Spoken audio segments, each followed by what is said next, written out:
Hello and welcome to episode 48 of the Pixel Related Podcast. It is September 21st. It is a little past 3:30 Pacific Standard Time. As always, I am your host Kyle, and this week, as always, I'm joined by Adam. Hold on, I got something. Oh boy. Here we go. 21st September.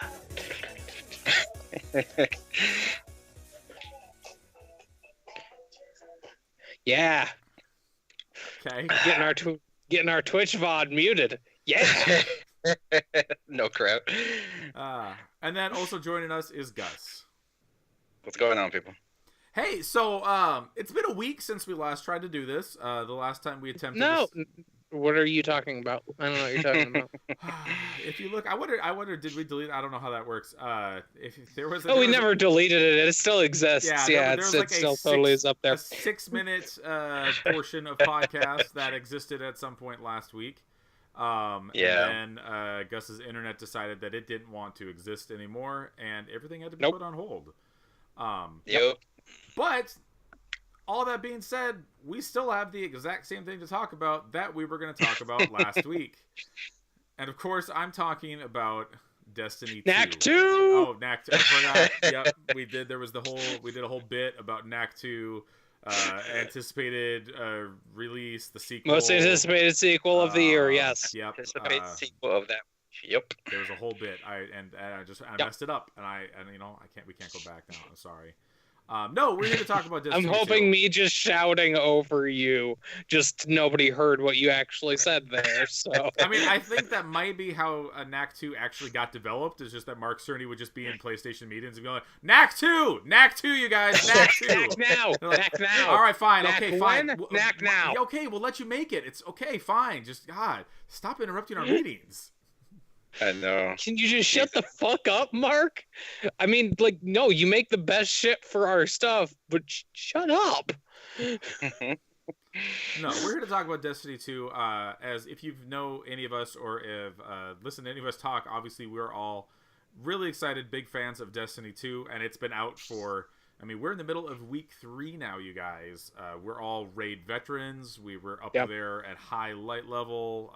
We've done Nightfalls. We've beat the story. Well, what do we mean by veteran? I mean, veterans is in we've suffered losses and you've been there.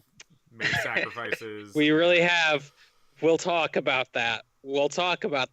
Kyle. Yeah. But we'll talk about that. But that's getting ahead of ourselves. There's a lot of Destiny 2 that isn't the end game. There is the journey to the end game, the actual campaign, the actual story, stuff that I think Bungie, when they kind of originally came out and were talking about Destiny 2, that's what they were pushing. They were pushing, I mean, the 3 things, which was like making a big open world, making a story that's meaningful, and bringing people together. And they haven't quite delivered on the bringing people together yet. That's still in like beta, like all their guided games and stuff like that. Although I think they've done a really good job with clans, as all of us are in a clan that is pretty active. We're getting fun rewards for being part of a clan, getting clan experience and whatnot. Getting a lot of weird text notifications on my phone at like 3 a.m. too, which is super fucking weird. A ton of notifications. Yeah, that's true. Yeah. Sure. Yeah. That app got silenced today. Okay, that's all right. But I mean, I think the thing that's the biggest difference between Destiny and Destiny 2 is the focus on what they've done as far as creating story, having actual characters, making the world, making the campaign missions, as you call it, like feel alive with actual NPCs and a lot more cutscenes and stuff like that. I mean, obviously they learned. You kind of tell from the DLC for Destiny that they learned a lot. Taken King kind of brought that focus into the 3 main vanguards: Cayde, Zavala, and Ikora. As well as Eris was in there doing her thing, which Eris is suspiciously absent from this game. Yeah. Which has to come back in a DLC thing, because there's mention of like, oh, no one's heard from Eris in a while, and that never comes back anything I have seen. But I mean, so probably if you're interested in Destiny at all, you're probably playing it. But if you hadn't, you probably checked out the beta, because there was an open beta on PS4, on Xbox, and on PC. That first mission is very much similar to the first mission you play in this game. One thing that is cool is obviously they took it to the point where your character is a little bit weaker. You kind of show up at the tower with like nothing. You just have a pistol, and you're kind of just finding random equipment and using that. You know, you don't get an automatic exotic drop like you do in the beta for obvious reasons. Yeah. But it's a fun mission. It's effective. I think that Destiny creates a good bad guy in Gaul. Yeah. They kind of do the Halo 2 thing where you actually get a bunch of cutscenes with just Gaul on his ship talking to his subordinates, talking to the speaker. Like, you get to kind of see who this guy is, what he's about, why exactly he feels like he's the person who is destined to take the light, which is the whole crux of Destiny, where the light is taken away from the Guardians, and then he is trying to take it for his own purpose. Except he is so bullheaded that he wants the light. He wants the Traveler to give him the light rather than just taking the light, which is what usually what the Cabal does, is they just take the light because they just take everything. But I think they make a compelling bad guy out of it. I don't know if the whole Destiny campaign is a necessarily compelling story. The whole thing about losing your light and then having to fight to bring that back and stuff like that, I don't feel like they ever really quite delivered on that in the way that I kind of hoped they would. You get your light back fairly quickly, and which I mean, the one level where you don't have your light, I think it's one or maybe two levels, is a really interesting level. Like, it's the stuff that you do. I mean, there's a whole sequence where you just walk around, kind of just like the music is amazing, the sights are cool, and you're kind of just like, you're basically half dead, and then you finally do get into a firefight, and it's like, oh yeah, like you can't die. Like, I mean, obviously, I'm sure you could die. The game isn't going to let you die, but there is that whole thing of like, you cannot die. I cannot bring you back if you die at this point, is what your ghost is telling you. But then you get your light back relatively easy. You get a really cool power moment where you get to unlock this new subclass. Basically, each class has a new style, a new super that's associated with them. And that's the first one you get, and then you kind of slowly unlock the other ones, which are pretty similar to the ones from the first game. But you do kind of get your light back pretty quickly, and then I kind of thought they kind of went in the direction you want. Like, I kind of always thought it was going to be, hey, we're bringing the gang back together. You got to go get Zavala, you got to go get Cayde, you got to go to Ikora, and that's exactly what it is. And I think I think that works well. I think it's a good way to give you reason to go to these other planets and and do these other things and all these missions and whatnot. But just the way the story is told, maybe not an amazing story, but it has, like, the characters are great. The Destiny, it's maybe a little bit debatable, but Destiny has kind of found a style that's a little not serious, kind of off the cuff, kind of wacky, and they kind of lean pretty heavily on that. But I think that the campaign from start to finish is really enjoyable. And like I said, I really liked it, and it wraps up decently. Whereas some of the other campaigns have kind of wrapped up in but the bad guy got away, so you have to go to the raid and you have to kill the bad guy. And this one, they wrap up the campaign pretty well and everything going on, and then the raid kind of gets to be this other weird, cool thing that you kind of get to experience. But I don't know. What do you guys think of the raid, or the campaign? The story. Well, yeah, we'll get to the raid, but I think the story is okay. It's serviceable for what it is. I think that there's a significantly better story in Destiny 2 than there was in the entirety of Destiny 1. At least a sort of told, directed story. Whereas there's a lot of points where in Destiny 1, your kind of reasoning for what you're doing doesn't necessarily hold a whole lot of sense to it. Like, oh, we have to go over here and we got to go to this moon area, and they're bad. They're bad people. We don't like them. Like, they kind of did a lot of their expansions within, like, the Grimoire shit, and it was maybe not a great way to do that because it's, like, so out of game. And here I feel like they deliver just kind of a straightforward story, but you also lose a lot of that extended universe stuff. Like, there's weapon lore in this, which I there's never a game that isn't made better by weapon lore. Like that is a provable fact. Weapon lore is great. And they like people have like started piecing together like, oh, what exactly does this weapon relating to this one mean? And how does that connect into it's like the 9? What the fuck are the 9 and all of that shit? Yeah. And there's like still a lot of good mysteries, but it feels like it's almost more on the fringes here than it ever was, even with Destiny 1, where at least you had like kind of an easy way to get that stuff. But the campaign itself, pretty cool set pieces, I think, throughout. I think that's what they did the best here. A couple of really weird driving sequences that are pretty reminiscent of how Bungie does driving, and it's not great, but whatever. I didn't think they were bad. I don't think they were ever as good as some of the more memorable sequences from like Halo 3 or Halo 2 or anything like that. But I'm mostly thinking about there's that one point like kind of mid game where they're like, here, this car drives a lot like a tank, except you don't get like a weapon on it, you just have to kind of drive.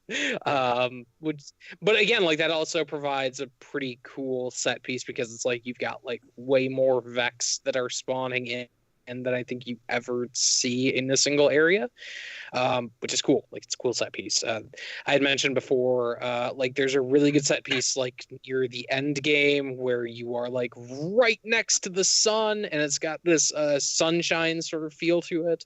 That's really cool because it provides like a lot of like, hey, you have to run to shadows, and you got to stay out here, and then you got to run and you got to kind of time your movements out. And I think like all that stuff is really cool. Like the set piece stuff I think is really good. They developed a manageable story. They had a pretty good villain. A couple of things revealed throughout the campaign, especially like at the end. There's that one very specific line that I'm thinking of. I think it's like right before you go to fight Gaul in his final form. Guess what? You got to fight this guy. He's the final boss. So I know spoilers. But there's like a thing that happens like right before that, which is like, oh, okay, what exactly do you mean by that? Like, what are we talking about here? It's kind of a nice little hook for the potential future of what Destiny is going to look like. Realistically, probably in a year when they do their big DLC expansion thing, I would expect. There's a post-credit tease to what I would expect to be, hey, this is the next, this is our Taken King sort of deal. Yeah, I do hope that it doesn't take that long for that to, just because it's the stinger at the end of the credits for Destiny 2, and we know that we're getting a DLC expansion in December, and I think the next one after that is March. So I would hope that one of those has something to do with that, or at least teasing that, and maybe it goes on to full on by the time the next giant expansion comes out next fall. Because that's a really early call out if we don't have to deal with that for another year. And I mean, hey, do what they want to do as long as the other expansions are add meaningful content and are fun. I'm okay with that. But that I do think that would be a really, really far away to tease something like that. And without getting into any spoilers or whatnot, what they are teasing seems pretty significant for the Destiny universe. Yep. Yeah, I got the feeling that tease has to be the first expansion. I don't think they would wait like a year for that. I'm hoping that's for December. The first expansion is set like on Mercury, and the indication from that stinger is that the thing that is going to be involved in this is pretty far away. Yeah. I can speak in generalities. I can speak in generalities about it because it's like nobody fucking knows what exactly it is. Like there's people who think they know, and there's some ideas, but there's not like a ton of stuff that people exactly know about it. A lot of it's people kind of guessing. People that really like dove deep into like the Grimoire and stuff like that, which is honestly something I never really got all that into. Partly because it's just not in game.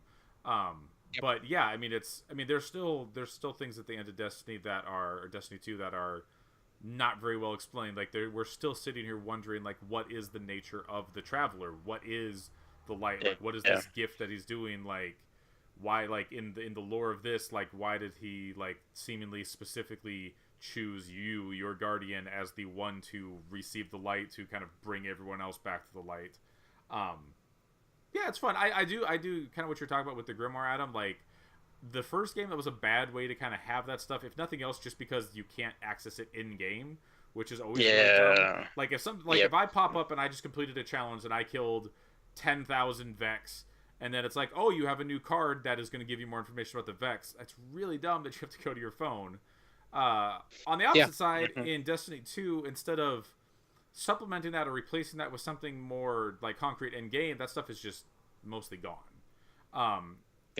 Which is, I think there's a lot of that in Destiny 2 of kind of just streamlining and simplifying the experience, which at some point can come to a fault, where if they've streamlined it too much and made all these like simplifications to kind of make it more of a broad appeal game, there's kind of some of that mystery and that kind of wonderment that was in some of that crazy, like, there is some deep crazy lore in Destiny 1 that some of those like missions and later DLCs kind of got into, like, oh, what exactly happened in the Vault of Glass and the original Guardian team that went down there and got trapped and lost in time.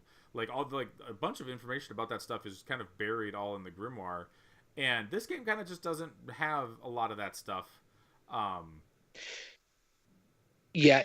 It feels like they are trying to streamline a lot of stuff, but in streamlining it, it definitely loses like some mystique. Like, the big thing that people were going on last week was for Xur, who previously was the character who would appear, like, was it Friday through Sunday? He would just kind of appear in like little random locations throughout the tower.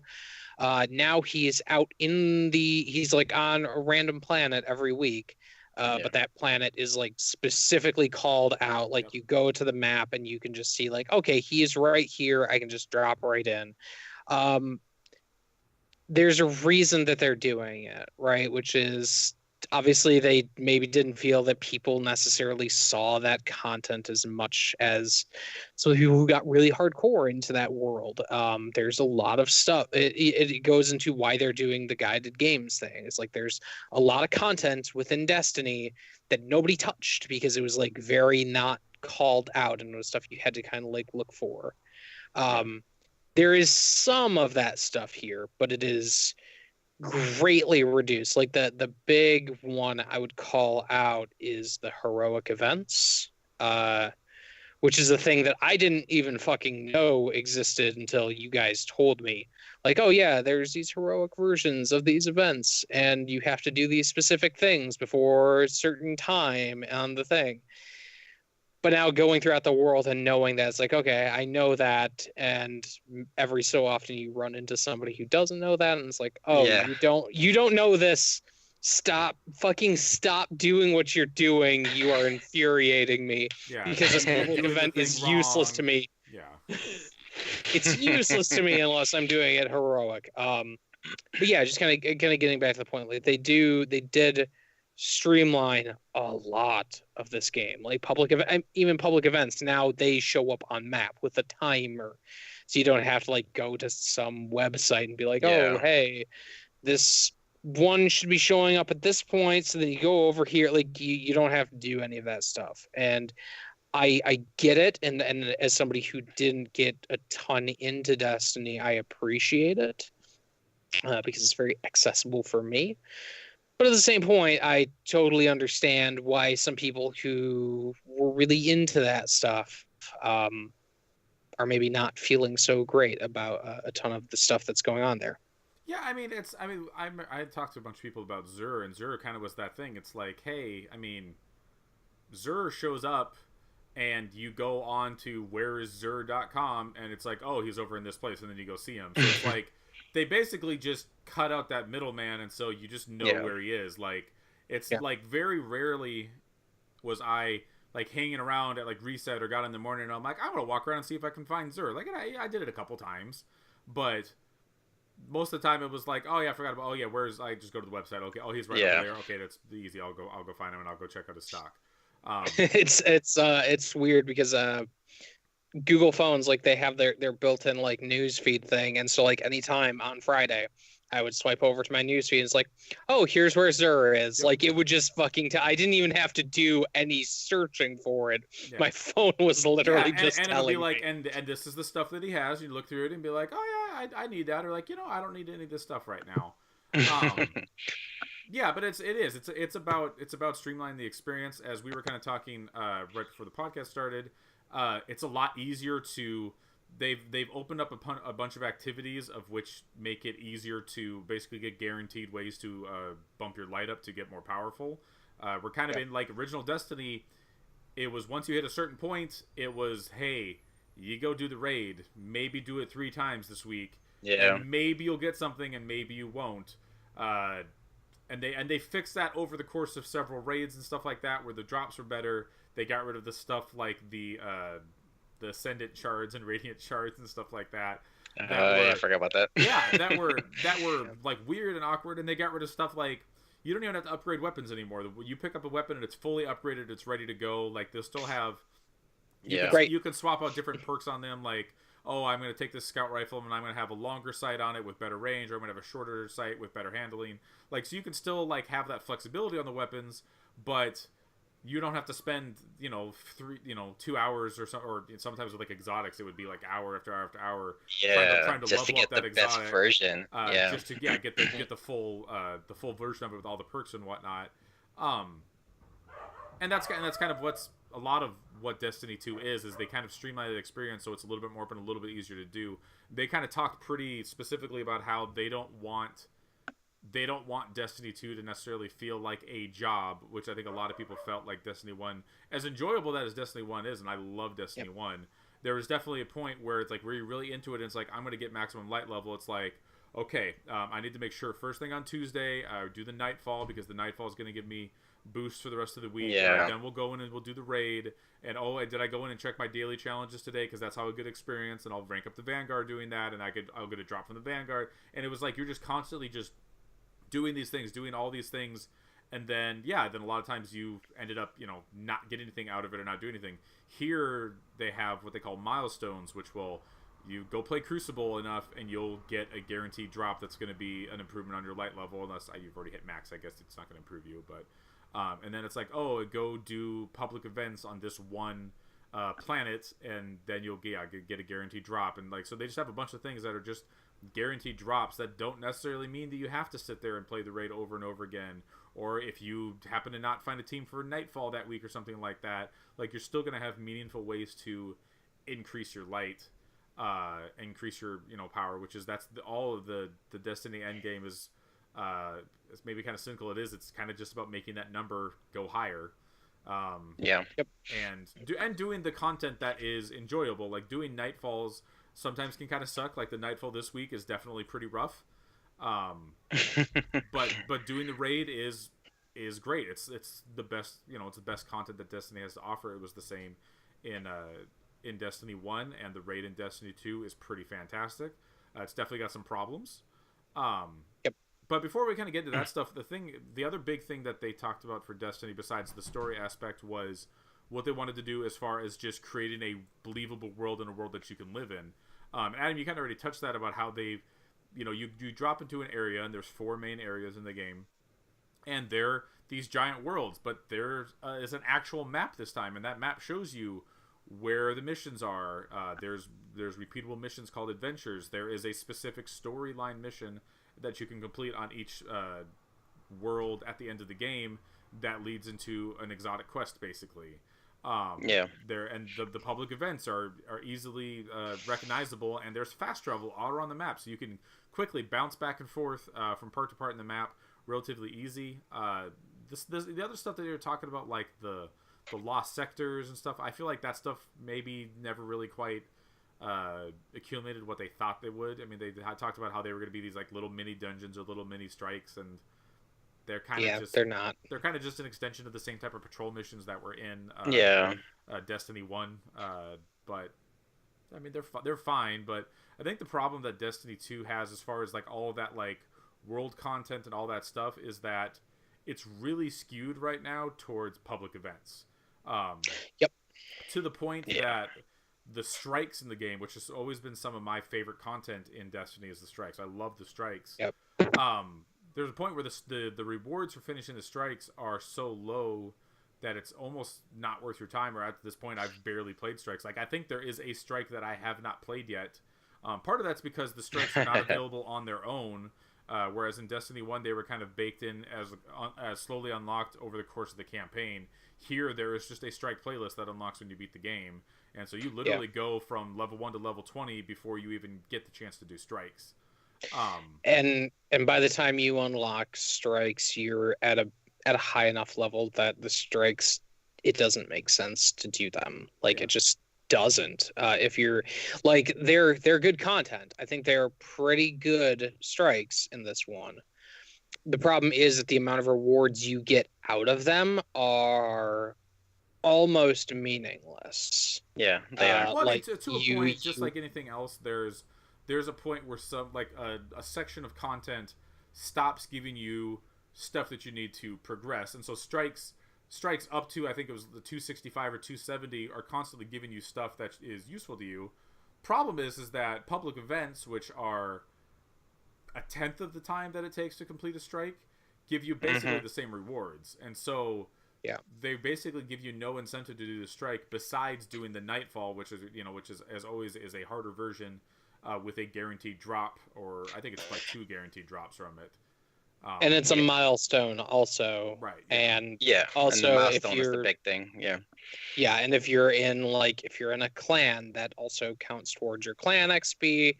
And if anybody within your clan has completed the Nightfall, then everybody in the team gets a reward out of the Nightfall. And the same thing with Crucible and Trials of the Nine. Like, I think all have Trials of the Nine stuff, and I haven't touched Trials of the Nine. Yeah, me neither. No, not yet. But like, you also get like raid shit out of it. So the strike thing, though, it's, to me, even up until actually, like, as soon as they unlocked, it was not that useful for me to go through them, just because it was all matching my level, and I needed something that was going to push me above my level. Like, I've barely gotten anything of worth out of that, and that sucks because they're really fucking good. There's the Inverted Spire, which I think is the premier one, which is why they showed it off in the beta. It's the best one they've got. It's the most from both games. Better than anything in Destiny 1 too. Yep. It's like their technical showpiece, but then there's like Arms Dealer, which I think is really cool because it's just like you going through this Cabal area and there's just a shit ton of Cabals and you have to fight a bunch of tanks, and that's cool. And then there's some other ones I think are really good, but why would I do them? Like, what's the purpose for me to do them? The thing, I'm sorry. I was gonna say I know story-wise why they kept them to the end game, because in the story you're the only guardian with light, so it kind of not make sense if you see 3 guardians running around with light. But I feel but you also like have the social areas, like all that stuff is opened up pretty much right away. Those other guardians don't have light though. Just don't worry. They don't count. That's true. Just you. But I feel like they need to rework the power level or something, or they need to come up with like a heroic strike playlist or something really soon, because every time that we've been on, I've been like, where the fuck are heroic strikes? Because that was how I played a lot of Destiny 1, was just going into heroic strike playlist. The other thing, and the reason I think it's such fucking crime that the strikes are not worth playing, is they alter the strikes like every time you play them. Sure. They have multiple paths. They have like different encounters that you go through in different order. They have different story information within them.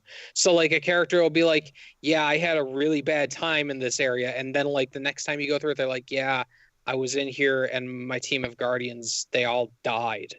and I was the only one who escaped. It's like, that's fucking behind this thing that I don't want to play. And it's like an interesting, compelling bit of character for some of these people who's talking. Why?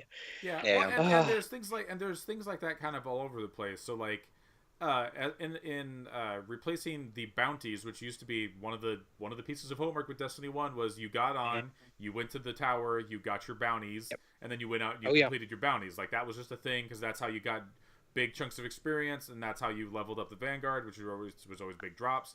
Now they replace that with challenges. So each area that you land on, each activity you take place in has challenges. I guess except for the raid. The raid doesn't have challenges, I don't think. Yes, it does. It's got two. One is to unlock. Yeah, one is to unlock 3 different chests in the underbelly of the raid area, and one was just to beat. And one is to go through the entire thing. Yeah, that's right. I do remember that now. But basically, every activity has challenges, and some of those challenges are stuff that lasts a week. Some of those challenges are things that reset on a daily basis. So, like the Strike playlist has challenges associated with it. Do it this way. Kill with solar, revives, whatever they may be. But like the rewards, it's kind of the same thing. Just be in the Strike. Like the rewards just aren't there for that type of thing. Like everything, all the activities you do tie back to basically a currency system where you get a coin for that specific activity, whether it's a Crucible token or a Strike token or a EDZ token, and you turn those into an NPC, and that gives you a legendary drop. But those all have a cap at 270 actually the weird way that the caps work is that the caps actually go up over time to like 9 points or 10 points below your max light level, which is a little weird. Yep. It's actually a really cool way because it's a way to bring like say like I have a sniper rifle that I really like, but I'm not getting a sniper rifle drop. Well, it's like so eventually over the course of time you'll get just a high low compared to your overall light, but you'll get a decently high blue sniper rifle that you can use to bring your like 220 sniper rifle up to like 280 something. And so like I think that the way that they kind of there's not necessarily a hard cap on where your light level increases, or as far as the blues and stuff like that drop. It's a really good way to kind of like help you kind of bring like your scrub equipment, or like maybe you just can't find boots for the life of you. Okay, well you can slowly get your boots up to kind of everyone else over the course of time. Yeah. But like I said, at a certain point, like doing those activities, getting those tokens becomes meaningless because the stuff you're getting from them isn't worthwhile, because it's stuff that's not advancing your light level past the point. And this is all kind of. It is all kind of way too early complaints because of how much we've pushed this game and how much we played this game. Because we are only in week 3. They had a 4-week plan for rollout of what they were doing. Next week they're going to roll out the faction stuff, the Dead Orbit and the New Monarchy and Future War Cult. So what exactly that means and how that's implemented is yet to be seen. Maybe it'll have something to do with that, like completing challenges will give you faction XP, or we don't really know exactly. Probably. Like, there's still stuff to be doing, as well as that Bungie's out there and they're listening to these complaints, or listening to people say like, "Hey, I want to play Strikes, but it's not worthwhile to play Strikes because I'd rather just go grind out 5 public events and get 5 times the drops than I would if I just went and did Strikes." So I'm sure that they'll kind of try to balance that and make stuff meaningful at some point. But it's disappointing that you feel like they kind of started at one place with Destiny 1, and in Destiny 2 there's definitely some places that they moved backwards, although I think it's much, much more stuff moving forward and being better. Yeah, I would say like overall it's definitely a better game, but I feel like there are just little issues that I don't understand. Like, yes, I understand it's like only 3rd week, but they have to know that people are going to chew through this content, right? Like they have to know that there's a dedicated sub base of groups who are just going to chew through this shit like nonstop, like we have been, but more intense than us even. Yep.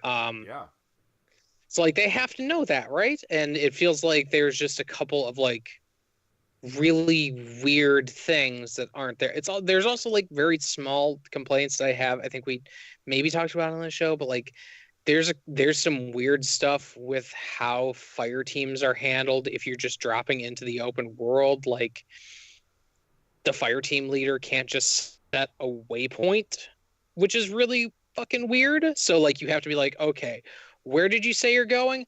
Okay, I'm gonna go up there. Like that's just a very odd thing that's not present there. Or the fact that if you look at the map, you can't see your fire team on the map, so you don't even know where they are if you didn't drop next to them. Little things like that. I mean, I think that's stuff that's probably... That's all stuff that's fixable. Yeah, that probably will get fixed as the first time they do a major patch. Like the little patches that they're doing here and there are like adjusting clan rewards, and they took out a piece of armor that was... I guess racist or something like that. I don't know. Yep. Which unintentionally racist. You know what? Hey, I mean, at least they were quick to apologize for their unintended. Yeah, I mean, compared to some people, but you know, we're not here to talk about that. Yeah, I feel like they're real good at listening to what the fans, especially if you look at the way Destiny 1 was at the beginning to how it turned out, like they made so many changes that I'm sure that all these little gripes that we have will get addressed, and hopefully pretty soon. I'm assuming that with all this Eververse being there from the beginning, maybe now they can put out more little DLCs like every month, hopefully, like just like a little mini quest line. Because I remember when Destiny 1 came out, like within a month they had that Queen stuff. Do you remember that? That was the first time that we went. That stuff was amazing. That was the best piece of content Destiny that never reappeared again. That was really sad because there's a way to get all legendary gear really easily. And then they were like, "Oh, we can't let people have this legendary gear that fast. We need to cut that off." Those were cool. Those were cool things. They brought like a version of them back when they brought the Reef out, which was that the Wolf one, the House of Wolves, I think was when that. Yeah, I believe that was House of Wolves. So they brought like a section of that where you could get like pick up bounties and kill enemies, but the rewards were nowhere near as good. But no, I mean that's the thing, right? I mean Bungie is one of the reasons I've always been such a big fan of Halo. More so back when Bungie was doing Halo, is that they were the people that listened to their fans, and they always had the best like community stuff. So like the way that they did with like Halo 3 and Forge mode, and they took stuff that like the community had made, like Griffball, and put it in the game, or took all these maps that people had made and put it into the game. Like that's all really cool stuff, and Destiny has been kind of that same thing. So I mean, I do have faith that they will kind of take a look at some of these stuff and fix some of these stuff. I mean, the biggest widespread issue that people it has not bugged me too much yet, but it is annoying, is the whole thing with shaders. I know we've all talked about what's going on with the shaders. Yeah. They took shaders from being a thing that you got that you could just apply to your armor wholesale. It's like, oh, now all your armor is blue and gold or whatever. And now shaders is a drop that you get that is a consumable item that can be applied to a single piece of armor, but it's consumable. So the second you apply it to a piece of armor, that's gone. That armor has that color. If you decide you want to switch to a different armor piece or infuse that in something else or switch the shader or whatever, that original shader is lost. And that's a really disappointing. Like they went to this whole point where now you can customize and you can put shaders on your ship, on your Sparrow, on your weapons, on every individual piece of your armor. Like you could just make yourself look like a terrible Picasso painting or something like that if you want to, and have different shaders on every piece of armor. Mm-hmm. Except now all that stuff is consumable. So like what I find is that I don't want to do any of that stuff until like I have a set of like perfect gear that is exactly what I want to, that looks cool, and maybe that is part of the, you know, quote unquote end game is, hey, find yourself a perfect gear, and then when you get your perfect gear set, then you put your shader on, which I have done. I have 2 different armor sets right now, one for Arc and one for Solar, and like maybe that's what they're intending. They're intending it to be like, hey, save up and get your stuff, find your stuff, and then put it on, or they're hoping that you get it so often, which I will definitely say that there are a lot of shader drops. Like I think you can hold 50 different shaders, different types of shaders, and I feel like I have like at least 35 or 40 different shaders. Some only have like 1 or 2. Some of them I have like 60. I feel like there's one shader I have like a ton of for some reason. But it's an ugly system. Like, I have the red and white and black one. I think I think it's like Suros or something like that. I have an absurd amount of those for some fucking reason. I don't get the real tragedy to me, like, with that is, man, that raid shader looks really cool on my character, and I've only got one of those left at this point. Like, that sucks.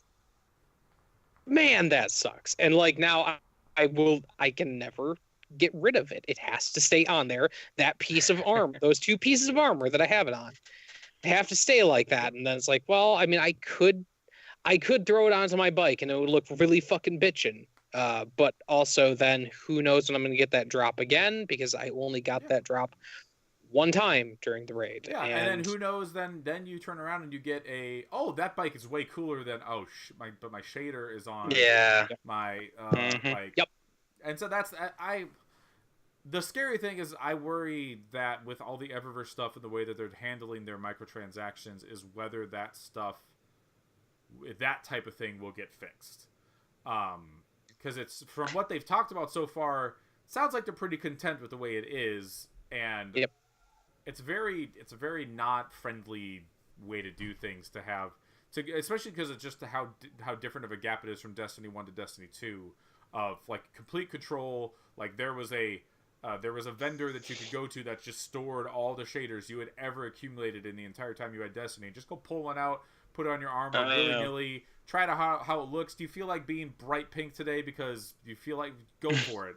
Like, go crazy. Yeah, there was like a neon pink shader that I loved because it looked great on the hunter. Because their like cloak would be like this bright neon pink and it was cool. But it's like, I don't necessarily want to look like that all the time, per se. Like, say we're playing, I don't know, Crucible, and maybe I don't want to stand out like a bright pink dot in the environment. I hope that's something that gets fixed.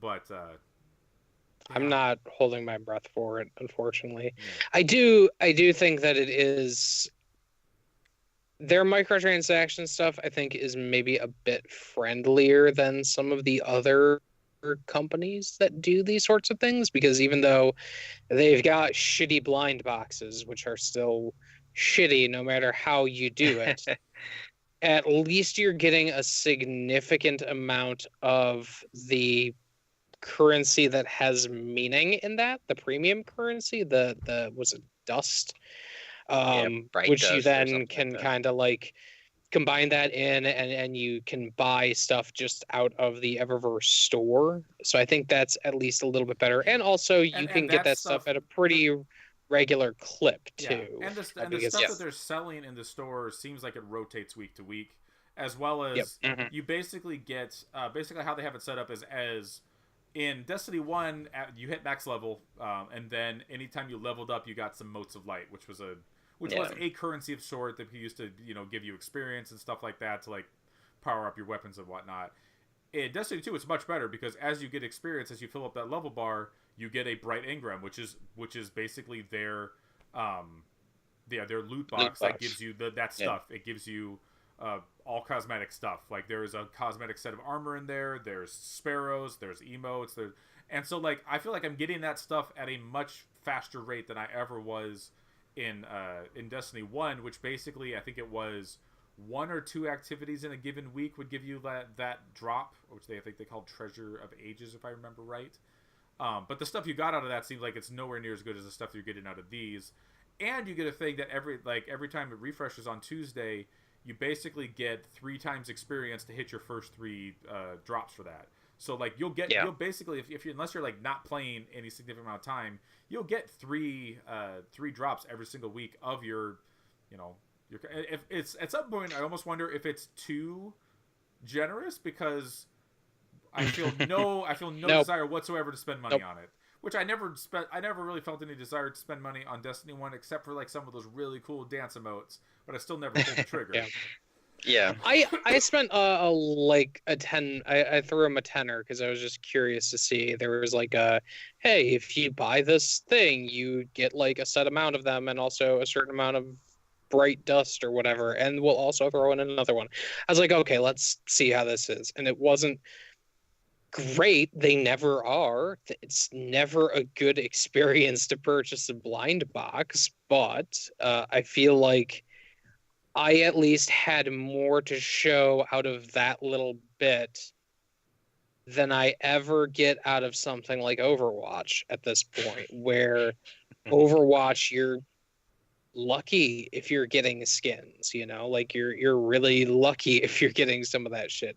I at least feel like I was able to start accumulating dust, and then you can also like buy an XP doubler with the dust, and it's only like 50 of the bright dust. Yeah. So like it perfectly makes sense to just, oh yeah, I'm gonna activate one of these for 4 hours.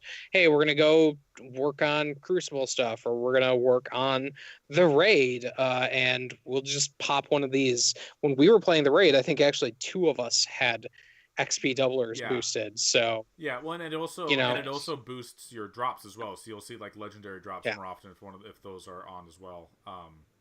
I think the Eververse stuff is well implemented. I mean, it kind of gives them excuse to design like a bunch of really cool looking ships and stuff like that. Like I saw a guy I was playing with last night who had an exotic ship that was basically the same type of ship that I had, except he had spinners on it, and that was pretty dumb. I was a pretty big fan of that.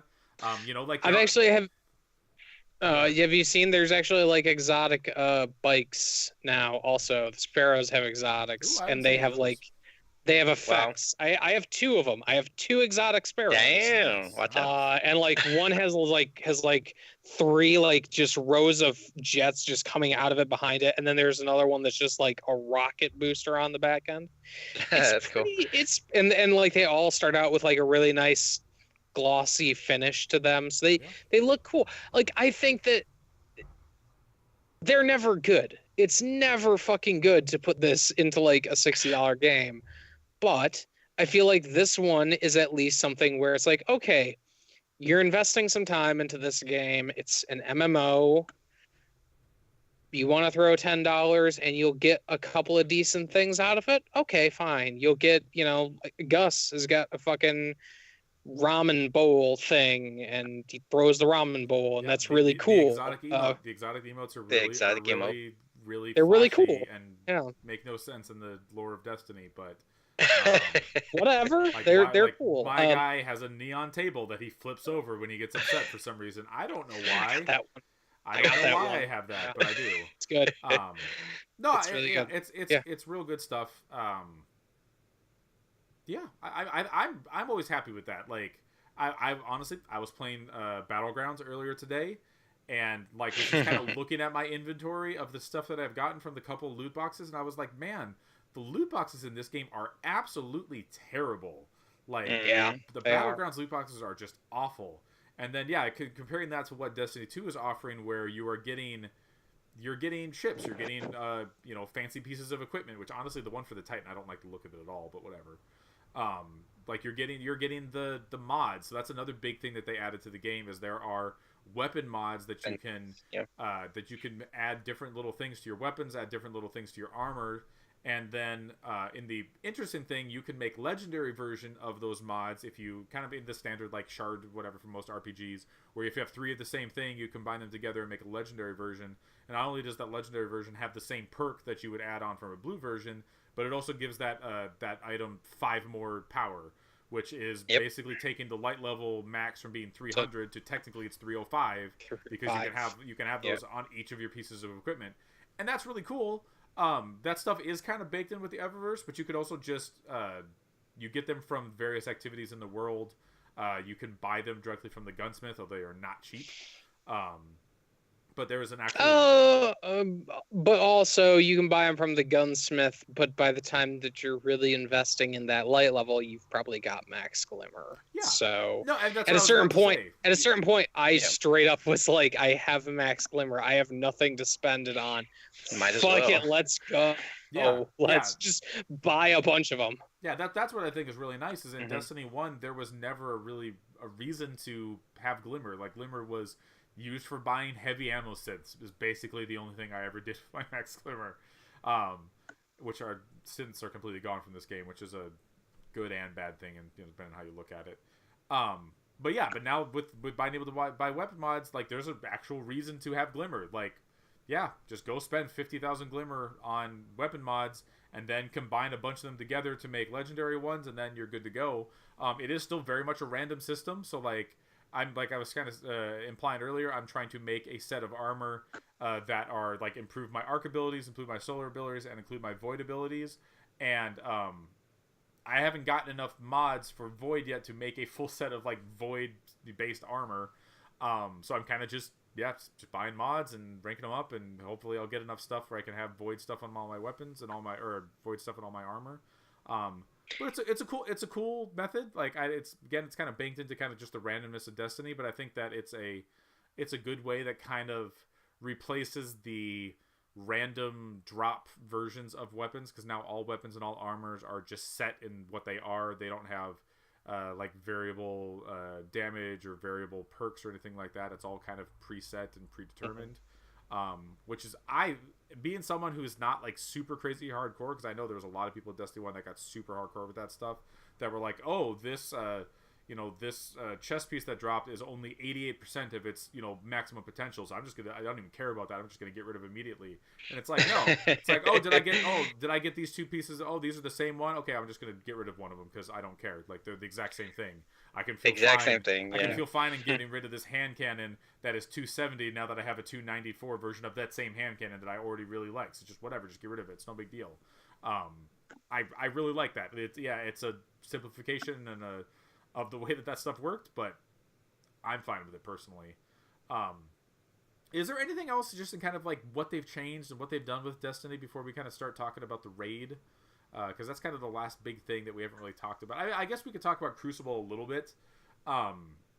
Crucible to me feels very similar to what they did in Destiny 1. I mean, the big change they did here is that it's now 4v4 in all modes, where most of Destiny 1 was 6v6. The Trials was 3v3, and then you had like Rumble and stuff like that. So they've kind of condensed everything down, so it's basically just 4v4 for everything. They've added some new game modes in. Some of them I like, some of them I don't like. The one I really like is called Survival. Have you guys checked out that one? I think that's only in the the competitive playlist.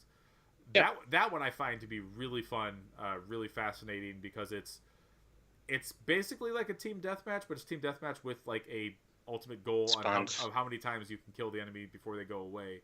And then it's based on rounds. So it's like, 5 rounds and everyone has 10 lives or whatever it is. I really like that. I'm still not a huge fan of Countdown, their search and destroy version of that.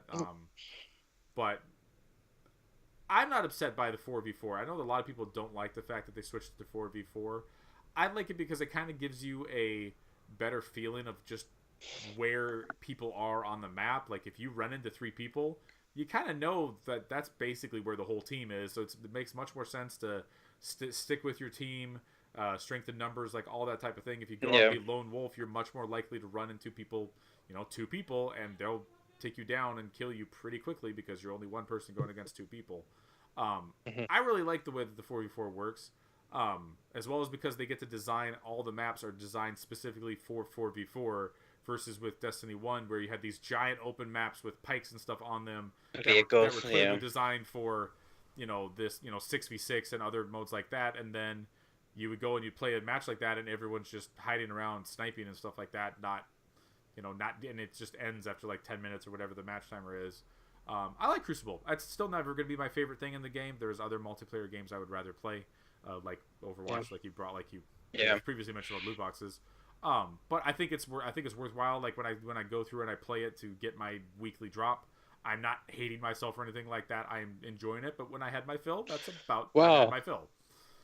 That makes you on that regard. I still don't like it that I think it's better. Like I like that you have a super ability, or not just super abilities, but like you have a secondary set of abilities, because it feels like you have more options. So like as an arc wielder in or Stormcaller in this mode, like I can throw out my healing rift and we can kind of gather around, although that's still kind of an issue, is that I feel like there's a lot of instances where it's coming down to, okay, one team's gonna stay on this side of the map, the other team's gonna stay on that side of the map, and we're just gonna pull out Mida multi-tools, and that's what's going to happen. Yeah. I feel like I have a little bit better of a tool set now, because I can like also throw out my little turret buddies for everybody on the team, but I'm still not a fan of that game as multiplayer, and I get really frustrated when I feel like I have to do the multiplayer stuff. Especially because like you're forcing yourself to do the multiplayer stuff because you yes. know there's loot at the end of that rainbow. Yeah, because that's where it feels like, you know, the weekly like call to arms and that stuff puts all of that shit behind there, and I want to have the best stuff. I want to be able to keep my level going. So it's frustrating. But it's never going to be a thing for me. I will play it if I see people online playing. I'll be like, hey, I'm going to join in. I feel like it's significantly, like a lot of multiplayer games, it's significantly better when you're playing with a group of people you know, as opposed to a group of randos. Mm-hmm. Like especially when it's like, oh, supremacy, and like half the people are not capturing like any of the crests. It's like, oh, you really are fucking this up for me right now. You are really pissing me off. I have had a couple of instances where it's like I've been clearly leading the team this entire time, and we are down so far at the end that, you know what, I'm just gonna sit down for the rest of this match, and that's what's gonna happen. Like, you know, fuck y'all. Like, I've had a couple of moments where it's just no, I'm not dealing with your guys' bullshit anymore. I'm sick and tired of motherfuckers instantly running to power weapons, and that's obviously the thing that's going to get you fucking killed, you goddamn idiot, because the entire other team knows that's exactly what your dumb ass is going for. What the fuck are you doing? Stop it, stupid. No, you don't deserve that. You're not good enough. If you can't win with the stuff, if the only way you can win is with the power armor, with the power ammo, then you don't deserve it. Okay? Like, I'm Tony Stark in this bullshit, all right? No, it's not a lot of fun for me. Is the end of that. But yeah, it's frustrating because as somebody who likes doing PvE stuff in all MMOs, like not just Destiny, like that's where I spend my time in every MMO, is PvE. To have that stuff kind of forced behind that wall is really frustrating for me, especially at the point that I'm at now, where I feel like I need every little thing that I can in order to bring my level up. Because I'm not, you know, I'm at like 295 now, and a lot of my stuff has capped off at 285, and I need something. Gotta have something, so I guess I gotta do this. It's frustrating. Yeah, I mean that's you'll get that like 1 or 2 drops from that, and that, you know, maybe will usually bump you up a good decent bit, but you know, I mean, it'll bump you up like 10 points. Yeah, like it's not an insignificant amount. I know. I'm just saying it'll come to a point in like a couple weeks or whatever where you're not going to want to do that anymore, and I think that's fine. You know, like you're going to like just, you know, hey, going in and doing like the Nightfall and the daily raids and stuff like that, or the weekly raid, like that's probably going to be good enough. Or maybe you don't even do the raid.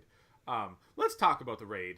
Let's do that. The do we want to just like go through the phases? Do we want to talk about the thing as a general thing? Like, I don't know how we want to discuss this, because there's a lot of shit to talk about with that raid. I don't know how crazy we want to get on it. I mean, I'll just say that, Adam, this, as we've discussed, this is your first time ever raiding in a Destiny game, because you unfortunately never got a chance to check out the raids in the original game. I know, Gus, your raiding experience was fairly limited in Destiny 1. Yeah, it's fairly limited. I mean, I messed around a little bit with Crota, but never finished it. And I did the Taken King one. Man, I did that one all the way to the end, and I never actually finished it because like there were some late nights there, literally all the way to the end, and I had to drop. With you with a couple of those. Yeah. The raids are like I said earlier, are always the best parts of content of Destiny. It's the reason that I hold Destiny in such high acclaim. Like, playing Destiny 1 back in the day before any DLC or any of the stuff had launched, when it was still kind of crappy, like, I liked it. I was having a lot of fun with it, and then Vault of Glass just blew my mind, just how complex it was, like all these mechanics, you had to get a group of people and you had to be communicating. It's not, you can't just kind of fumble your way through it like you could with the strikes or something like that. Yeah. And this is the evolution of what those were. Like, it goes so far into just actual mechanics and communication, where a lot of those original, I mean, the raids always had a lot of mechanics and communication stuff to it. This gets to the point where, like, there's 4 main sections to it, and then like a kind of like in between section that's pretty straightforward. But like half of those main sections don't really have a whole lot of shooting to them. It's not a whole lot about like killing people and trying to stay alive. There's little bits of it in each, but mostly it's about communication and working together as a team, whether it's, you know, 2 different sets of 3, or like people, I mean, there's parts where there's a whole stealth section where you have to kind of depend on people that are above you telling you guys where to go on this kind of foggy map with dogs running around it. Like, it's crazy, this type of stuff that they put into that raid, as well as the actual just raid itself is completely unlike anything else in the game as far as just design and color palette. Like, it is, I mean, Destiny is kind of, it's all, you know, it's a lot of grays and, you know, dark, and, you know, you get some like greens with like, oh yeah, the Hive are kind of green, and Cabal got like some like orange and stuff. This raid is bright gold and purple and regal colors, and like, it's beautiful and it's awesome, and the enemies are all adorned in those kind of colors. And none of us have gotten a chance to actually finish the entire raid. We got very close on multiple occasions. And I've completed the 3 main sections before the boss multiple times at this point with various groups of people. I think the raid is fantastic. Like, I do, there, like, there's, as with the raid has been in the past, there is glitchy stuff, there is weird stuff going on. There's some glitchy stuff going on with the garden section, the stealth section, where you have to sneak around a bunch of dogs. There's some glitchy stuff going on with, I mean, kind of every single section. But none are worse or as glitchy or as weird as the actual final boss fight. Yep. Yeah. I mean, we'll get into that, but as it being my first experience with raid stuff, that first night was really rough. All 3 of us being on there, and then a group, I think the rest of them were from the clan, and just, okay, we have to be communicating, and we have to like have this specific movement pattern down, and we have to have it kind of timed out exactly. And that was like 2 hours of just pain of like, okay, no, you need to not be over here. You need to start moving over here faster so that you can do this thing. And at the end of it, I was like, all right, well, I don't know that I'm going to come back to this, but this was fun. And then the next night that I picked it up with Kyle, went a lot smoother, like really, really smooth. I gotta say, Kyle, as a Sherpa, you do a great fucking job. Like, I will just tell you that you have found your niche. Okay. In terms of knowing how to communicate that shit out. It was a very smooth experience, I feel like. And I feel like even talking with you and Robbie, it sounded like some of the parts of that were significantly smoother on the second go. I'm specifically thinking of the gauntlet section. Yeah. Which took us, like maybe 5 or 6 tries, I want to say. Like, it was not much. A lot smoother that time than it did last night when we were playing it, that's for sure. Yeah, so I mean, so there's 3 main sections to the raid before the final boss. The first one is very much a kind of a traditional. Well, it's actually, I shouldn't say first one, because apparently they are switching up the order week rotates. They rotate really now, cool. Yeah. Yeah. Because the entire raid is kind of set up as you go into this room, and there are 4 doors, and you have to kind of do this, do this kind of sequence of events that's pretty low stakes. Like, you can revive people whenever you want to, or revive yourself. It's not that big of a deal. Like, if you mess up, it kind of just resets and you got to go back and do it again. But then you open up the doors and you go to one of these sections. So the kind of whole raid is about that. It's going into this section and open up these doors. And yeah, the order of which you do them sounds like it's rotating on a week-to-week basis, which is really cool. But the Baths one, which is the first one that was available in the first week, is pretty traditional raid stuff as far as goes. It's, a person's got to stand on a particular spot to make something move, but they can only stand there for so long, so they need to switch out with someone else. So you had to do these kind of complicated, like, 3 groups, or 2 groups of 3, kind of doing their own, like, rotations, a bunch of each other, communicating. Then everyone has to come together and shoot something, and then everyone goes back out. I think that was probably the most complicated one in that first week, just because you're still struggling with people being low light. And there is a very difficult enemy that spawns that you basically have to kill because he will do a lot of damage. And if you were in your, if you're in your 60s or even 70s, you're going to have a hard time killing that guy until you get up to a higher level. And so that was definitely a big struggle of just people dying and not able to fulfill their part, because with all these things, like, if something breaks down mechanically, then the sequence gets broken. You have to go run and revive them. Everyone has to get back to their spots, and that's where it tends to be everything that kind of falls apart. I will say, for the most part, in all the sequences except for the final boss, the deaths don't just respawn and result in just, all right, everyone just kill themselves, like, it's not worth it. Like, there's definitely situations where it's like, all right, we probably would just be, someone died early enough that we should probably just restart it because it's not that big of a deal. Where some of the past raids, like specifically Kingsfall, Gus, the one that you were talking about that you're never able to beat, that final boss, Oryx, was, if one person messes up, it's like, all right, it doesn't matter how far we are, we just need to die. It's over. Because we can't jump up the platform, we can't get this little ball of light, so we can't get back down to with it. And then, so he's just going to instantly kill us all because we never got that. We just wiped, no matter if we've been going for 5-10 minutes. Mm-hmm. And I feel like there's not a lot of that in this raid. I feel like, for the most part, you can kind of recover from a mess up. So, like, there's the gauntlet section is this kind of really cool jumping puzzle for one person or 2 people. And then the other people on the outside have to communicate what they're doing while on the outside. But if your person on the inside dies, it's not unrecoverable. Like, the other team on the other side can still kind of keep doing their thing and everything will be all right. There's definitely spots that will instantly kill you if you are not paying attention or you don't do some things fast enough. But I think they're a lot farther and fewer between than you would get in past raids. Those first 3 sections are all really fun and they are really cool to do, and they're so different than anything else that's available in Destiny. Like, there's just, even with the way that they've kind of added some stuff to the strikes where there's, like, slightly different unique mechanics to strikes and stuff like that than would be, still pales in comparison to what's going on in the raids. The thing that gets real frustrating is the final boss, because there is, as has been in past raids, there is kind of a shadow realm that some players get teleported to.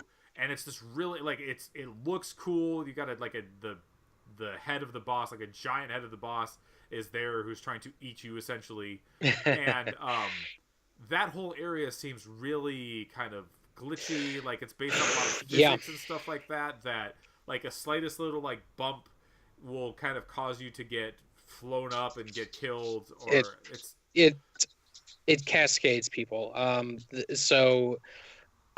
you've only done it like 2 times. I've done it every time that I've been in the raid because I know it. I feel like kind of comfortable of like, okay, I know if I go in this spot, I'll be fine. So like, what ends up happening is there's just this kind of like very large pathway, and 3 people can go and leave. Then 3 people have to stay, and the 3 people who stay, they kind of get sucked forward, and they hit this like small barrier. It's like not even knee high, which is important. It's not even knee high, and each of the players, like, each will see a different symbol. So there's these kind of recurring symbols throughout the thing. There's like 4 of them, and players on the outside then go and kill an enemy based on like what one isn't called out, essentially. The problem comes in that the entire time you were getting pulled forward, and even when you have this wall up, you're getting pulled forward. and the physics within it are super buggy.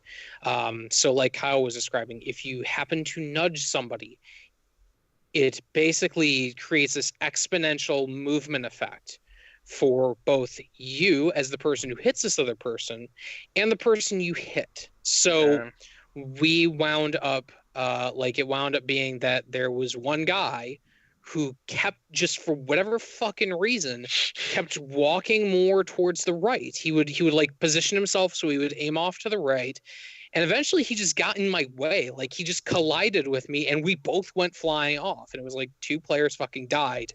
And there's no way to recover from that. It's, especially in that Shadow Realm, because you have to be coordinating with the other players of like, okay, here's what we have to do. There's other things of like, if you happen to hit like one of the rocks in this pathway, like there are some that I think are very like legitimate. This is the thing they intended, right? There's like ramps, and if you hit one of the ramps, you're just gonna fly past that wall and you're gonna die. Yeah. Eventually they start introducing like holes in the ground, so you have to kind of avoid those. Those are very clearly intended. What's not intended is there are like small little rocks just strewn along the pathway, and half the time you can barely see them. And if you hit them, it causes that cascading effect of you're getting knocked out, you're done. Or what's worse is when a wall just won't spawn. Wall just won't spawn. So everybody in this Shadow Realm dies because something just didn't fucking work right. It's incredibly frustrating. Weird little things like that are kind of all throughout the raid, which is not uncommon. I mean, the most egregious I remember that from Destiny 1 was in the Crota raid. There would be a guy who came out you had to kill, and he dropped a sword. That's the only thing that could hurt the boss, that could kill Crota. And sometimes that sword would just fall right through the world and just go. And it's like, all right, well, we just lost a round here, and you only had so many rounds to try to do it. And it's like, I feel like there's a bunch of stuff like that where, yeah, sometimes the symbol that you need to call out in the final boss just doesn't show up for one player for some reason. Yep. Or sometimes, like in the stealth section, the dogs you're trying to hide to will kind of just notice you, like even though they're nowhere near you and they don't, nothing to see. Like there's a kind of just stuff where sometimes like exactly what's happening or what's going wrong seems like it's out of your control. But I mean, at the end of the day, it's like, okay, whatever. You're just wiping or whatever. Like that's just dumb word stuff. The stuff that's more annoying is when you're trying to do something, you're trying to eke this out and trying to do your best to survive and do all this stuff, and then you hit like a little rock and you go flying, and it's like, well, that wasn't really my fault. Like I didn't. Right. Like I didn't mean to do that. Like I didn't even see that. So I mean, I think they got some work to do to patch up the raid, and from past experience from the raids, they probably will fix some of this stuff. I think it shouldn't be too difficult to do that. I think you just make the like I said, the barrier's very small. Just increase that shit up just a little bit, and maybe cut out some of the rocks that you can clip onto. That would be perfect. And then I feel like once you get rid of those bullshit things, as long as you're being smart and you're being aware in that realm of, okay, I've hit the next wall. There are going to be scions, and if they hit me with one of their attacks, I am absolutely going to die. So, okay, the first thing that we need to do as a team is eliminate these red ones, because they will hit us with that blast, which will knock us all up into the air. And then it's like, okay, next we go for the white ones, but we also have to communicate out what we're seeing in there. I think it's really cool. I think it's really cool, and a thing that like you have to keep on your toes, and you can do it. Like you can totally do it. We made it through 3 rounds of it, and then something happened. I don't know if you want to talk about this, Kyle, but let me defend myself here, Adam, because you're no, you know what? No, you're absolutely fine. I actually think you are totally fine. You had 1 death in that entire fucking time, and the rest of your team was dying constantly. It just happened to be the one time that we got the absolute farthest in the raid is the only time I died. It was actually just 2. It was like one after another somehow. Oh, yeah. I did cause our team to not win the raid the one time that we were I felt really bad about it because generally I can hold my own. I'm pretty good at this. I'm the job of the people that are not in the Shadow Realm are just survive, and I'm really good at surviving, except for that one time. I'm not being sarcastic when I say that you are really fucking good at your job in that raid. Like, I straight up was like, man, he fucking led that shit. Yeah. That was great. I want to fucking raid with this dude again. I don't want to raid. Who I don't want to raid with was the guy that joined us near the end of our session on Monday, who consistently had like his dogs barking and was in the Shadow Realm with me and kept going AFK in the Shadow Realm. About how his dad was coming home because he lost his keys or something. Just lost his keys. You're obviously and it's not here with us, man. You're not here right now. You're off somewhere else doing other things. Like, so that is still the thing. I mean, they haven't really rolled out like the guided games or any of that stuff yet. So at this point, it is still we're get together the clan members as best as we can. Get friends and get clan members in there, and then at that point, you're still going to the Destiny app, DestinyLFG.net, and finding that extra 1 or 2 people to join in your raid. And that's sometimes you get a guy who's beautiful, like the time that I got through the Gardens and the Gauntlet, we had a guy who was basically what I have now kind of become, but he was like, oh yeah, this is real easy, let me just explain how everything to do, it's really simple, we'll just do all this stuff, and he got to just let us through the whole thing. And sometimes you'll get someone who is way too low level that probably shouldn't be doing there, that's like a constant danger to the team because they're dying or they can't kill their guy fast enough or whatever it is. Or you get people just bad. There was that one kid, and I'm convinced he was a kid that we were playing with, and he's like 260, and I'm like, oh, honey, no, don't do this to yourself because it's gonna be painful for the rest of us. We went through a long time with that guy though, and we did. He had troubles. But he was like, to his credit, for as low level he was, like he was doing well. It was just like, hey, like, you obviously haven't played Destiny as much as us because you're only like 263, I think is what he was, which is good enough to do the raid, but you're going to have a tough time. But hey, again, it's only week 3. What are you going to do? Yeah, I also think it's really telling, though, that if you look at what they say for the guided games in that little beta space, which is not available yet, it just kind of says like, hey, here's how this whole thing works. The minimum is 270. You cannot go into it unless you are 270. That's good. And so I kind of feel like that maybe should be. Like I get like, by 260 you are in the end game of Destiny, right? Like you're going through all that shit. So I think it's totally understandable that you would want to have as many people into that thing as you can. But at the same point, if you are grouped up with a lot of people who are in 280s, even 270s. It's going to be really tough for you. Like, even at 270, I was having issues taking down the Big Bad Bath Boys, as I've been calling them, as I insist on calling them. I was having trouble with it. Like, it was very difficult, and it wasn't until I hit, like, 285 that I was like, oh, okay, like, yeah, I'm handling these guys. I can get these guys killed really simply. I have the tools at my disposal to do that. And with some fixes of those slight glitches and stuff like that, and then once you get into the point where you're just joining groups and everyone's like 298 or everyone's 300, everyone knows what they're doing. This is going to be one of those raids where you can just bust out in like 2 hours or something like that with relatively easily, as long as you either get lucky or they kind of get rid of some of those stuff that's kind of like weird, glitchy, instant kill type things that do kind of bog down that boss fight. But hey, I am not gonna end this week. By Monday at, I guess it's actually Tuesday at 2 a.m. I'm gonna beat that final raid boss. Will not rest. And in theory, I'm gonna beat it tonight, somewhere maybe around like 10 or 11 o'clock Pacific Standard Time is probably when I'll be playing, because I'm gonna do it. But that tends to be the time that I'm on, unfortunately for you guys out there on the East Coast. But hopefully I'm gonna be able to beat it tonight, and then But yeah, I mean, there's still a lot of Destiny to come. The first DLC drop is December, which is much earlier than the first DLC drop hit for Destiny 1, which I want to say was March or February that the Dark Below came out for Destiny 1. So we're gonna have that a lot faster.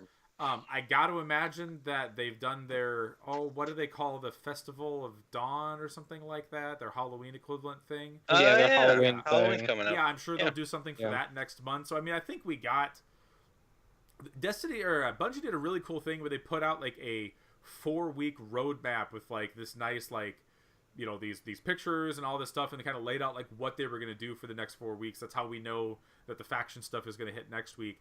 I really hope they continue doing that. It's just kind of like laying out like, hey, this is what you can expect. Like even if it is just like, oh yeah, week 7, it's Trials 9. It's you're gonna have the Flashpoint is gonna be on IO. Like even if it's just like the update of like, hey, this is stuff that's changed this week. Yeah, we're gonna have Iron Banner probably next month as well. Like they still have things that they are doing, things that they're going to be adding. We are long ways away from kind of knowing exactly what the final product of Destiny 2 is, but I will just kind of say, I think that the campaign, like playing through the campaign, I enjoyed. I definitely had fun. Was not amazing or anything like that. It's not something that we're going to hold off as this like amazing campaign experience, like something like Titanfall 2, for example, from last year. Like I'm not going to think back necessarily so fondly on the Destiny 2 campaign, but it was definitely enjoyable. Much more enjoyable than the original Destiny campaign. And I think they've made the decent improvements to make the end game of Destiny not feel like such a grind, to get it feel more open, for the raid is more accessible. Like the raid came out on 7 days after the game came out, 6 days after the game came out, whatever it is. Yeah, it was like a week later. Like they could do that because they know that they have the pieces in place where you can do all these exotic quests, do all this stuff that you can in theory be raid ready. I want to say the raid didn't drop in Destiny 1 for like 4 weeks or something like that, if I remember right. Like it was a while before that raid dropped. It was at least 2 weeks. And I think it was like 2-3 weeks. Yeah, I mean, so it kind of goes to that point that they've made those improvements. They've made the stuff to make that end game more enjoyable. Like the world to just drop on and do what used to just be kind of doing boring patrol missions. Now you can drop down and you can do interesting stuff. You can go after these caves. You can go find these weekly hidden loot chests that Cade drops out there for you. That's going to have weapon mods and stuff in them. Like there's stuff to kind of constantly do in that game. There's definitely some changes that need to be made, but I've really enjoyed my time from it. I'm going to be playing it for quite a while, I'm sure. Mm-hmm. Yeah, I totally agree.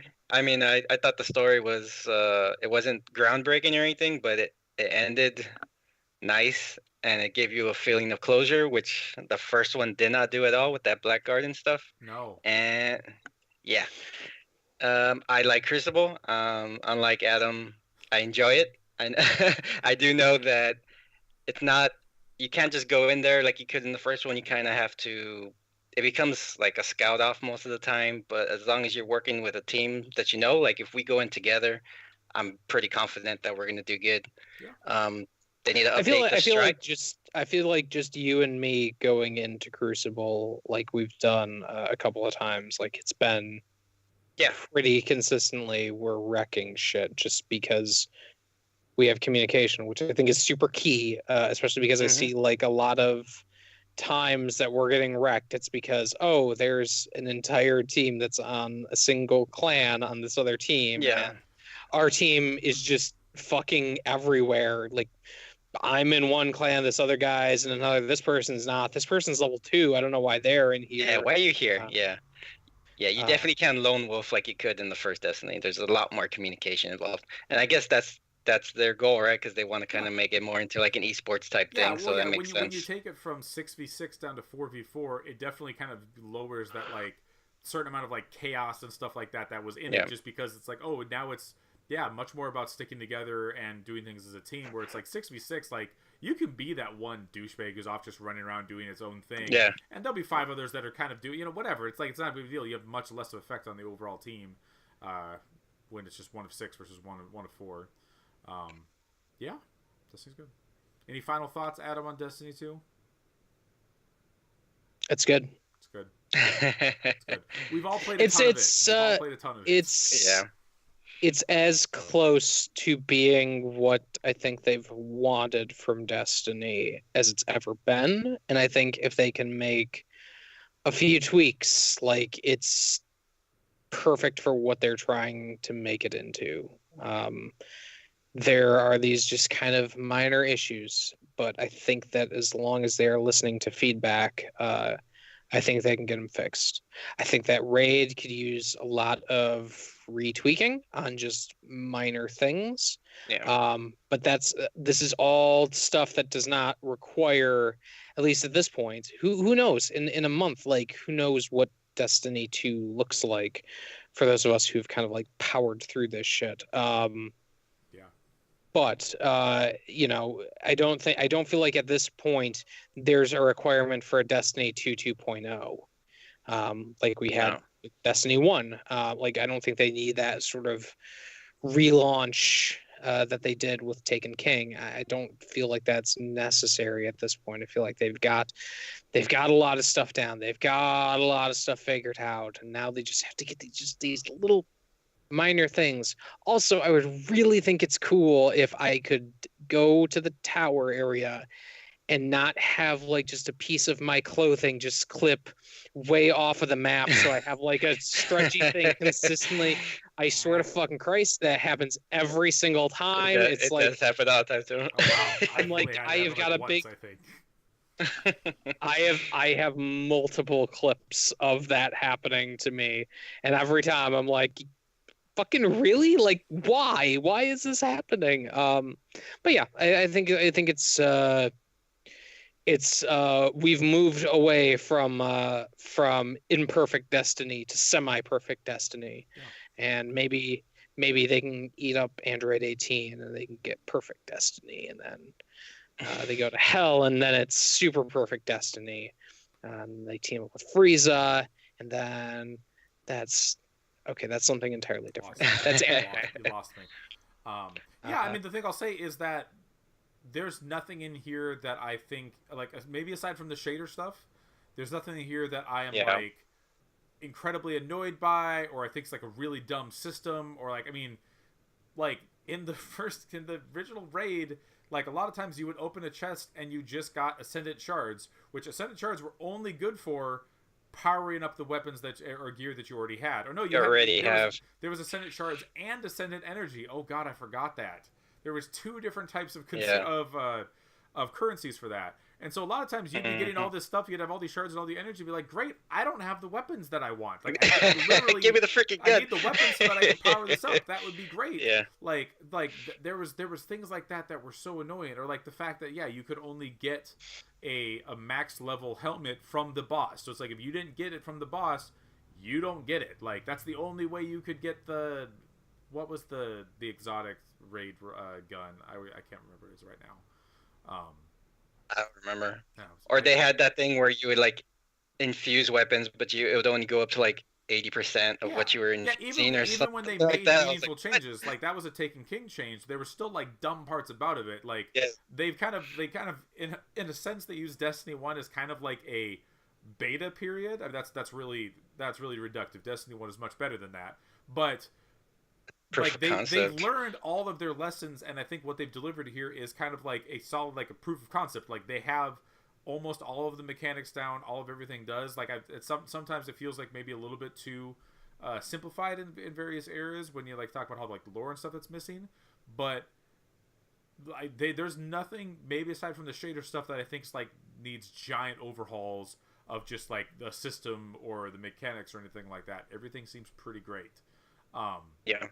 And just from like we didn't really talk about it, just from like a base level, I still think it's probably the best feeling shooter out there as far as just aiming and shooting and just the way the guns feel and how the guns feel distinct and unique from each other. Like the exotics that they've introduced are all really cool and have different perks and different things. Like there's just a lot of really good stuff in there. It's good stuff to collect. And I'm really looking forward to another 3 years of Destiny 2, whatever that looks like. As they add DLC, add different raids and stuff like that. Like, I really hope that the DLC that comes out in December is another raid type thing. I hope so. I really do, because I mean, they kind of pulled back on that, where we got 2 raids in the first year plus the Skolas, the House of Wolves thing, which was fine. To back down to okay, now you got like 1 raid per year, and that's the only thing you got. So like, it'd be really cool if by the time we're back here talking about Destiny 2 in April, we have 3 raids to talk about, that would be really awesome.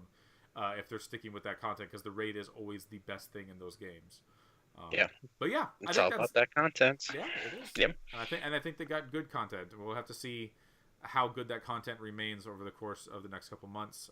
Now that we've kind of burned through a lot of the original content. There's still hard mode, or what they call prestige mode for the raid, and prestige mode for Nightfall. Like there's still a ceiling of items of difficulty that we have not completed yet. So anyone that's out there complaining about like lack of content in Destiny, if you haven't completed that stuff, I don't think you have room to talk. So I think that's pretty much going to sum up our show. This show is all going to be about Destiny. By the time we come around and do another podcast, we'll probably have other games and stuff to play. I'm going to get a chance to check out Death of the Outsider at some point, the new Dishonored thing that's out. Did anyone play like Marvel vs. Capcom? Didn't that come out like yesterday or the day before or something? God, no. Like there's stuff out there. No. We're in the fall. Games are coming out. Not everything can be Destiny all the time. So we will definitely come back with some more interesting stuff. So if you don't care about Destiny at all, I apologize for the entirety of this podcast. But we're going to talk about Destiny. I just apologize for the entirety of this podcast every week. Just every week. Was that just not an understood thing that we should just be doing that all the time? Generally sorry for just everything. We're sorry. Sorry. We're just sorry. I'm sorry. So yeah, thank you so much for watching / listening. As always, you can find us on our website. That is pixelrelated.net. You can find us on Twitter at pixel_related. On YouTube, we are also pixelrelated. If you feel like sending us a message, hit us up on Twitter. We're always happy to hear comments, questions. And I'm Kyle. That was Adam. That was Gus. And we will see you next time.